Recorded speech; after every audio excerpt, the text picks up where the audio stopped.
வியட்நாமில் விபத்துக்குள்ளான படகில் பயணித்த சுற்றுலா பயணிகளின் விவரம் வெளியீடு.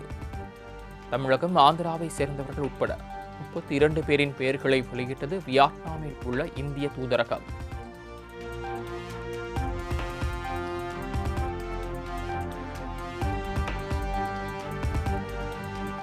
வியட்நாம் படகு விபத்தில் சிக்கியுள்ள தமிழர்களின் உறவினர்களின் உதவிக்காக கட்டணமில்லா தொலைபேசி எண்கள் அறிவிப்பு. படகு விபத்து தொடர்பாக அனைத்து உதவிகளையும் செய்ய தயாராக உள்ளதாக தமிழக அரசு அறிவிப்பு.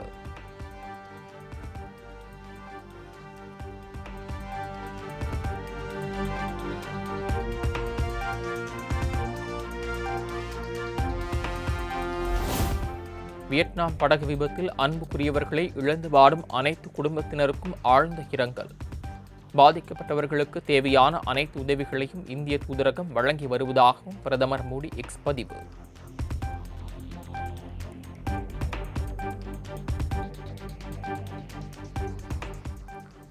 வியட்நாம் படகு விபத்தில் உயிரிழந்த தமிழகத்தைச் சேர்ந்த சுற்றுலா பயணிகளின் குடும்பத்தினருக்கு முதலமைச்சர் விஜய் இரங்கல். உயிரிழந்தவர்களின் உடல்களை தமிழகத்திற்கு கொண்டுவர இந்திய தூதரகம் வாயிலாக நடவடிக்கை எடுக்க உத்தரவிட்டுள்ளதாகவும் முதலமைச்சர் விஜய் பதிவு.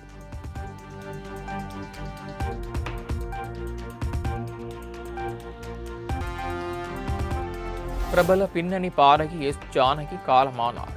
மைசூரில் சிகிச்சை பெற்று வந்த நிலையில் மாரடைப்பால் உயிர் பிரிந்ததாக அப்பல்லோ மருத்துவமனை தகவல்.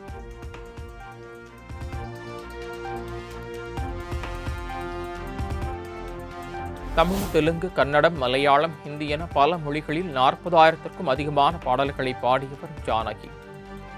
4 முறை தேசிய விருதுகளை பெற்ற சாதனை பெண். மறைவுக்கு தென்னிந்திய திரையுலகினர் இரங்கல்.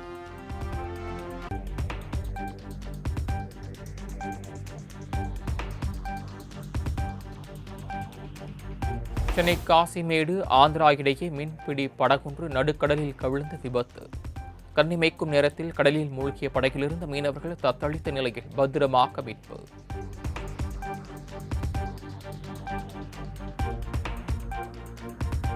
தமிழ்நாடு அரசு மருத்துவக் கல்லூரிகளில் கூடுதலாக 100 MBBS இடங்களை அதிகரிக்க தேசிய மருத்துவ ஆணையம் அனுமதி. நாமக்கல், திருப்பூர் அரசு மருத்துவக் கல்லூரிகளில் தலா 50 இடங்களை அதிகரித்துக் கொள்ள ஒப்புதல் வழங்கப்பட்டதாக தகவல்.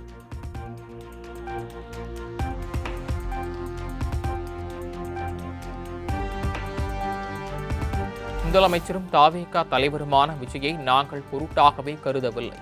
திமுக முன்னாள் அமைச்சர்கள் சேகர்பாபு, ராஜகண்ணப்பன், பெரியகருப்பன் ஆகியோர் கூட்டாக பேட்டி.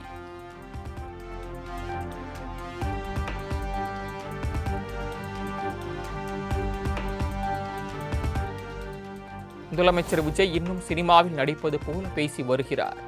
அதிமுக முன்னாள் அமைச்சர் ஜெயக்குமார் விமர்சனம்.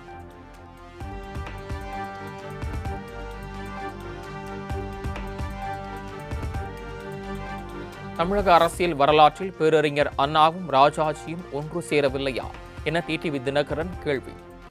அரசியல் சூழல் யாரை வேண்டுமானாலும் எப்படியும் இணைக்கும் என்றும் கருத்து.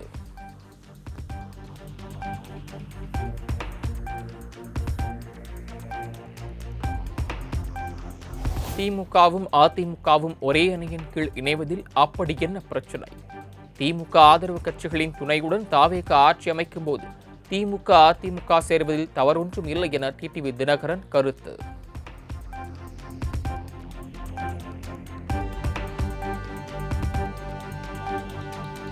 எடப்பாடி பழனிசாமியை காலி செய்ய கட்சி தொடங்கிய டிடிவி தினகரன் துரோகத்தை பற்றி பேசலாமா? இது நியாயமா? முதலமைச்சர் விஜய் மீதான டிடிவியின் குற்றச்சாட்டுக்கு அமைச்சர் நிர்மல்குமார் பதிலடி.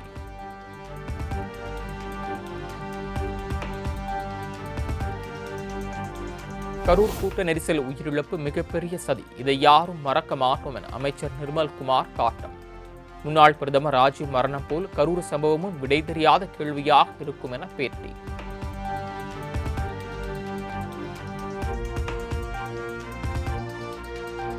திமுக தாவேகா தேசிய அளவில் ஒரே அணியில் செயல்பட வேண்டும் என திருமாவளவன் கூறியதற்கு மாணிக்கம் தாக்கூர் வரவேற்பு. திருமாவின் கருத்து தொலைநோக்கு பார்வை கொண்டது எனவும் பேட்டி.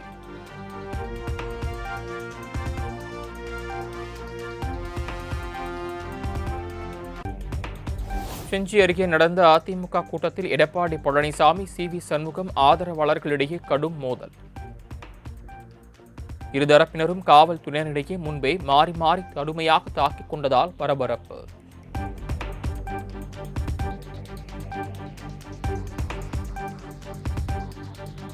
பொலிவியா அர்ஜென்டினாவில் நீர் வளத்தை சூறையாடிய சூயஸ் எனும் பிரான்ஸ் நிறுவனத்திற்கு சேலம் மாநகராட்சியின் தண்ணீர் விநியோகத்தை தாரை வார்ப்பதால் நாம் தமிழர் கட்சி தலைமை ஒருங்கிணைப்பாளர் சீமான் கடும் கண்டனம்.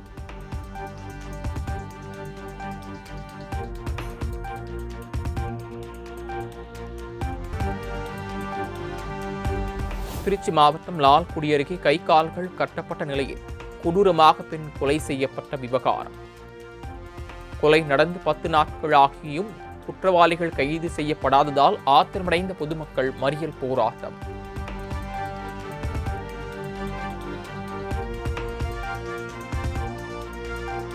திருச்சி மணப்பாறை அருகே டாஸ்மாக் கடையை முற்றுகையிட்டு கிராம மக்கள் போராட்டம். டாஸ்மாக் கடைக்கு பூட்டு போட்டு பெண்கள் ஆவேசம்.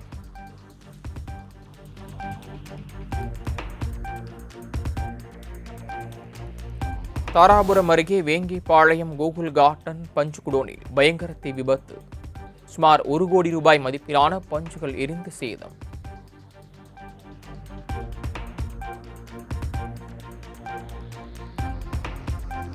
சிவகங்கை மாவட்டம் திருப்பத்தூர் அருகே களை கட்டிய வடமாடு மஞ்சு விரட்டு போட்டி. முதலமைச்சர் விஜயின் பிறந்த தினத்தை முன்னிட்டு நடத்தப்பட்ட போட்டியை கண்டுகளித்த பொதுமக்கள்.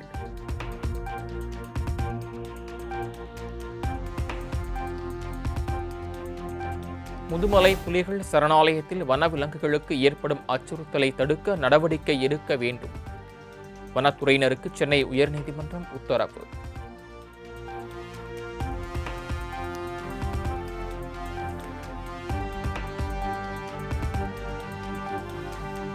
கேரள மாநிலம் வயநாட்டில் ஏற்பட்ட நிலச்சரிவில் சிக்கி 7 பேர் உயிரிழந்த விவகாரம். சுரங்கப்பாதை அருகே 5வது நாளாக மணல் மேடுகள் ஆக்கிரமிப்புகளை அகற்றும் பணிகள் தீவிரம்.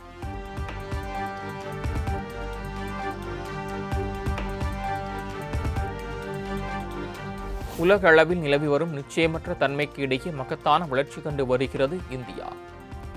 விண்வெளித்துறையில் இந்தியா நியூசிலாந்து இடையிலான பொருளாதாரம் மேம்பட்டுள்ளதாகவும் இந்திய வம்சாவளியினரிடையே பேசிய பிரதமர் மோடி பெருமிதம்.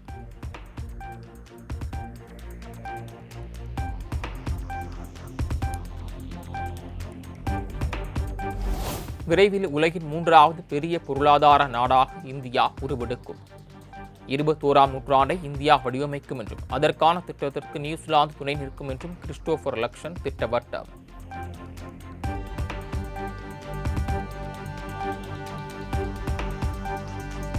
நியூசிலாந்தில் உள்ள முன்னணி பல்கலைக்கழகங்கள் தங்களது வளாகத்தை இந்தியாவில் திறக்க வேண்டும். இரு நாடுகளுக்கிடையே கலாச்சார ஒத்துழைப்புக்கான ஒப்பந்தம் கையெழுத்தானதை சுட்டிக்காட்டி பிரதமர் மோடி அழைப்பு.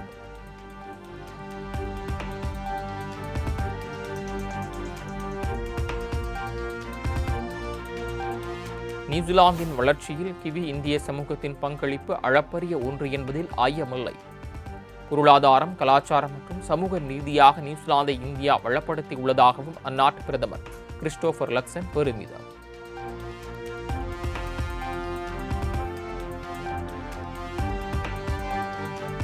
நியூசிலாந்து நாட்டின் ஆக்லாந்து நகருக்கு சென்றடைந்த பிரதமர் மோடிக்கு அந்நாட்டு பிரதமர் கிறிஸ்டோபர் லக்சன் வரவேற்பு. முன்னதாக நியூசிலாந்தின் பாரம்பரிய முறைப்படி மாவோரி இன மக்கள் அளித்த வரவேற்பை மெய்சிலிர்த்து பார்த்த பிரதமர் மோடி.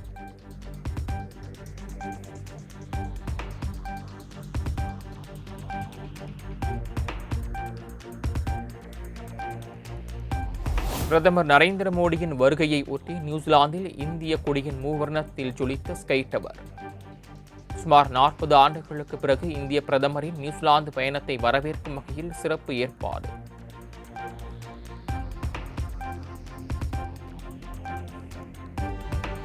சென்னை ஹைதராபாத், புனே ஹைதராபாத், பெங்களூரு ஹைதராபாத் இடையே அதிவேக புல்லட் ரயில் வழித்தடங்கள் அமைப்பு. மத்திய அரசின் திட்டத்தால் ரயில் பயணம் நேரம் வெகுவாக குறைந்துள்ளதாக மத்திய அமைச்சர் அஸ்வினி வைஷ்ணவ் பேச்சு.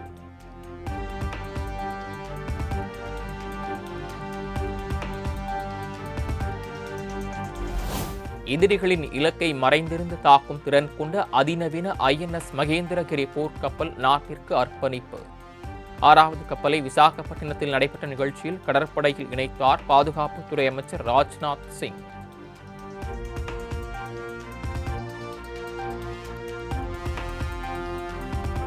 போர்க்கப்பல் கட்டுமானம் நமது கடற்படையை மட்டுமல்ல, இந்தியாவின் தொழில் பாதுகாப்பு மற்றும் பொருளாதாரத்தை வலிமைப்படுத்துகிறது.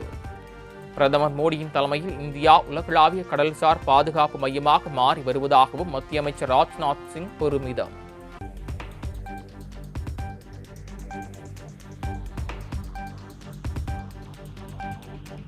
ஜனநாயகம் திரைப்படத்திற்கு அண்மையில் சான்றிதழ் கிடைத்த நிலையில் புதிய போஸ்டர் வெளியீடு. நண்பா நண்பி விரைவில் திரையரங்குகளில் சந்திப்போம் என KVN தயாரிப்பு நிறுவனம் X பதிவு.